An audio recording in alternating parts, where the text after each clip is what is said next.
Hello everyone, स्वागत आहे तुमचं मिनी ब्लॉग सिरीजमध्ये। आज आहे डे 34। इंद्रायणी उठल्या उठल्या मामाकडे जाऊन बसली। मामा फोनमध्ये काय करतोय ते चेक करण्यासाठी।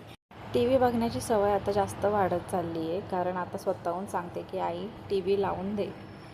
हा ड्रेस इंद्रायणीने मला आज चक्क किरकिर न करता घालून दिला आहे, नाहीतर असे ड्रेसेस घालायच्या वेळेस इंद्रायणी एवढी रडते, किरकिर करते की शेवटी मला तो प्लॅनच कॅन्सल करावा लागतो तिला असे ड्रेस घालण्याचा, कारण ती कम्फर्टेबल फक्त टी शर्ट आणि पॅन्टमध्येच असते।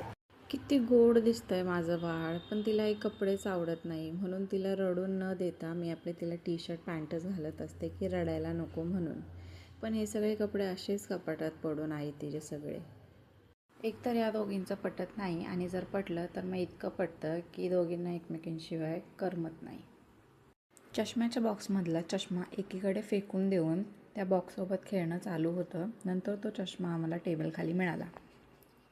लहान मुलांवर लक्ष ठेवायला किती जरी माणसं असली तरी पण ते नजर चुकीने अतरंगी गोष्टी करतच असतात। पिठाची पिशवी दिसली नाही दिसली त्यात जाऊन बोटं घालायची आणि ते कपाळाला टिक्का म्हणून लावायचं, असं असतं आमचं। रात्रीच्या जेवणात मम्मीने मस्त मासा बनवला आणि मी पोट भरून जेवले होते। इंद्रायणीला मासा अजून देणं चालू केलं नाही आहे, तर तिच्यासाठी वेगळं जेवण होतं। आणि इंद्रायणीला भीती दाखवण्यासाठी गुड्डीने हे कॉक्रोच ठेवलेलं, पण आता त्याचीही भीती इंद्रायणीला वाटत नाही। मस्त त्याला हात लावते, ते देत जवळ असं म्हणते।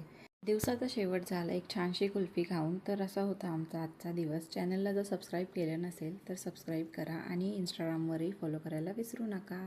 बाय।